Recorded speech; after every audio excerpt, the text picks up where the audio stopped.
Ruby's Hope.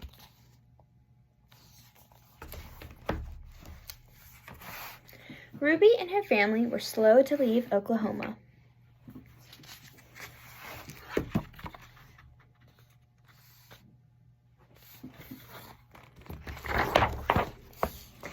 In 1929, the stock market crashed. Millions lost their savings, their jobs, and their homes. Then came the drought. The ground grew nothing but thistles and dust. Dust buried tractors, killed cattle, and billowed into blizzards that turned day into night.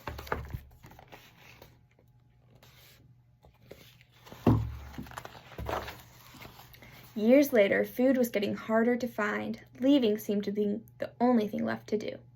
Ruby was 7. Her brother Leroy and sister Viola were keen to go, but Ruby didn't want to budge. She loved Big Sky, Oklahoma. The babies, Catherine and Norma, were quiet on the subject.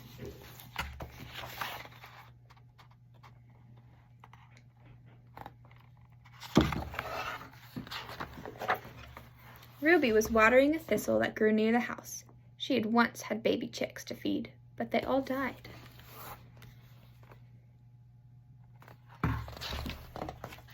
"Don't waste water on that weed, Ruby," said Ma, fighting with the wind to hang a line of wash. "Weeds are tougher than we are." "Got that right," said Pa, resting on the front steps. "Time we were gone." "Annie Falker's staying," said Ruby. "Her Pa says one day the skies will split wide and rain's gonna fall and never stop." "That might happen," said Ma, "but we won't be here to see it."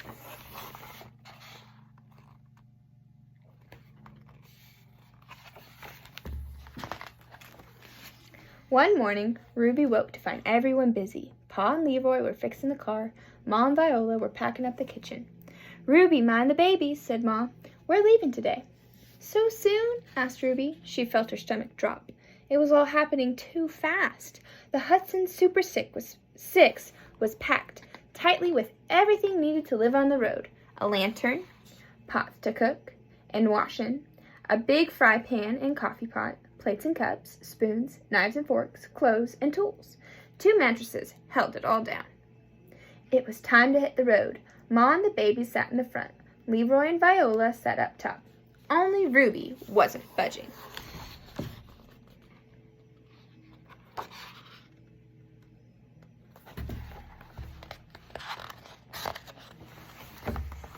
She was standing still, staring at the farm. "Stop your dreaming, Ruby," said Ma. "They've got blue skies in California, too." "Come on," urged Viola.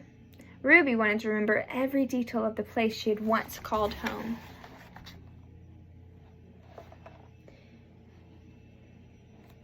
When she was ready, Leroy and Viola hauled Ruby up, and the car rumbled west toward Route 66, the road that crossed the country.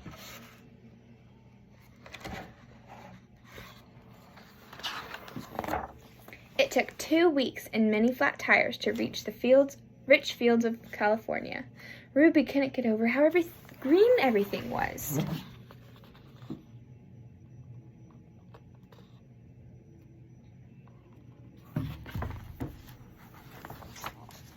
Straight off, the family had found work picking lettuce. When they heard about a pea crop ready for picking outside of a town called Nipomo, they pointed the car in that direction. "We may run out of gas," said Pa. "We'll get to the camp even if we have to drive on fumes or push the truck," said Ma, with a determined look.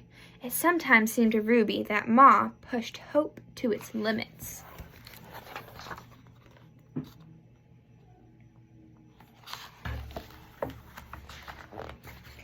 Lying on the mattress, Ruby gazed at the drifting clouds. Out of the blue, she said, "Lettuce makes me sick." They'd pick lettuce for over a week. "You'll soon be saying the same thing about peas," said Viola. "Picking anything is tough work," agreed a yawning Leroy. It was especially hard for Ruby, who wasn't strong. But she tried her best. She was helping, and that made her happy.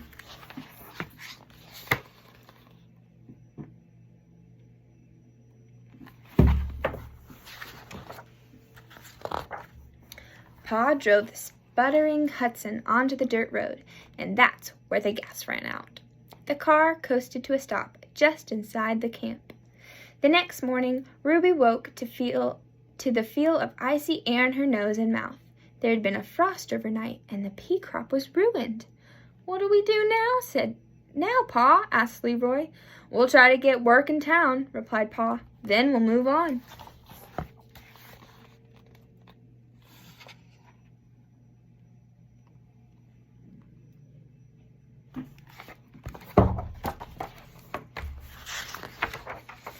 In nearby Nipomo, Pa and Leroy took any job going, even street sweeping. Days passed and food dwindled. Ruby's hope dwindled too.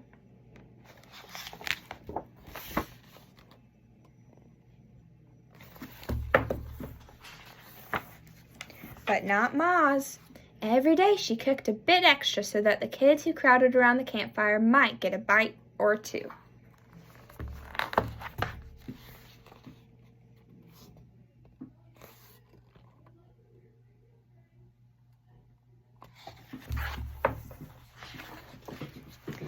Ruby was the first to see the car and the woman with the black box. "My name's Dorothea," she said, shaking Ruby's small hand. "This is my camera. What's your name?" "Ruby." "How long have you been in this camp, Ruby?" asked Dorothea. Ruby didn't often talk to strangers, but this lady seemed kind and eager to listen. Ruby told the photographer about leaving the farm where the trees, the garden, and the animals had all died. Now the peas are dead too, and our food is running out, and we have no money for gas. "Don't lose hope, Ruby," said Dorothea. "When I was your age, I got a disease that left me with a twisted foot. I thought I'd never walk again, but here I am." Ruby had noticed the limp.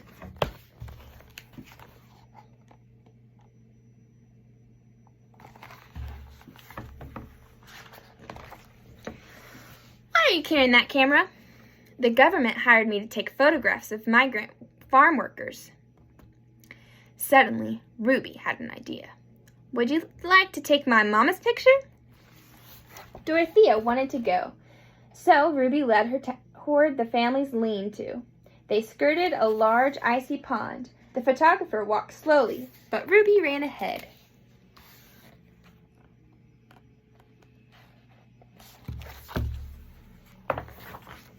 "Ma, this lady wants to take our picture." Dorothea Lange introduced herself.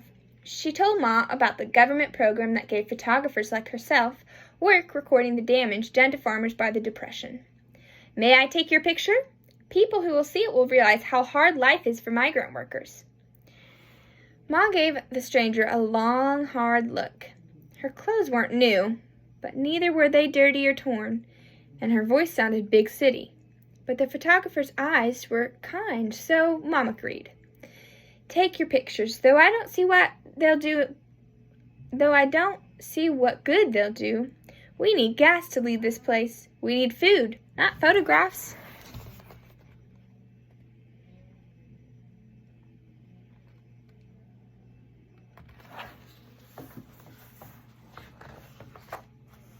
Dorothea worked slowly and carefully. She put Ma at ease by talking about her own children, whom she hadn't seen in a month, all while inching closer. Dorothea Lange took 6 pictures, one after the other, then got back into her car and left. The most famous of the 6 came to be called Migrant Mother.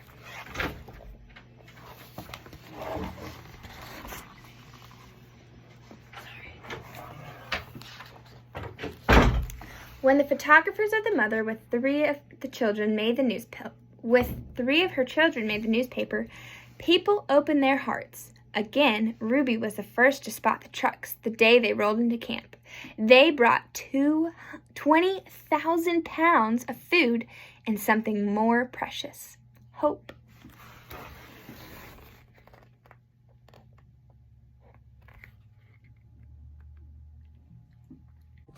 Here's the author's note. Ruby's hope is based on real people and an actual event: the day Dorothea Lange took a photograph of a migrant farm worker and her 3 children. This book is historical fiction. In my story, I've used the names of the family members, but reimagined the events leading up to the taking of the photograph. For example, Ruby didn't lead Dorothea Lange to her mother, Florence Owens Thompson, but rather, Lange found her subject. I saw and approached the hungry and desperate mother. as if drawn by a magnet. When the photo was taken, Thompson's husband, who is in this story a composite of multiple real-life characters, and 2 of her sons had gone to town to get a part to fix the car's radiator. Here's that picture again.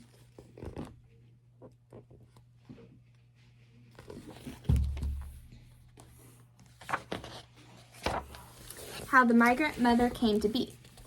In 1933, when Franklin Delano Roosevelt became the 32nd President of the United States, he created a number of programs to help America recover from the Great Depression. One was called the Farm Security Administration, FSA. It helped poor farmers, sharecroppers, and migrant workers. During those bleak years of the Dust Bowl and failed crops, approximately 200,000 people migrated to California to make a better life for themselves and their children. In 1935, the FSA hired photographers to travel to rural areas to record what life was like for these farmers and their families. Dorothea was one of those photographers. Dorothea Lange was born in Hoboken, New Jersey in 1895. When she was 7, she got polio. She recovered but walked with a limp for the rest of her life. At age 17, Dorothea announced to her mother and brother that she wanted to become a photographer. She had never taken a picture in her life and didn't even own a camera. Years later, Dorothea lived in San Francisco and had her own photography studio. One day, during the Great Depression, she decided to stop taking portraits and turn her attention toward those who were suffering.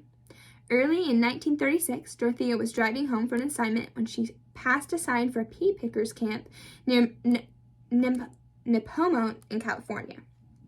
She kept driving, but 20 minutes later, on a whim, she suddenly turned her car around. In the camp, Dorothea was drawn to a mother sitting with her children in a makeshift tent. One of the 6 photographs she took, the last one, Migrant Mother, is still the most recognizable images of the Great Depression. When it appeared in the newspapers, it made the country aware that there were 2,500 to 3,500 starving workers in a camp in California. Within days, the camp received 20,000 pounds of food from the federal government. In real life, however, the family had already moved on when the food arrived. The woman sitting in the tent with her children was a Native American of the Cherokee Nation. She was born in Oklahoma in 1903. When Florence Owens Thompson died in 1983, the words on her gravestone were, "Migrant Mother, a legend of the strength of American motherhood."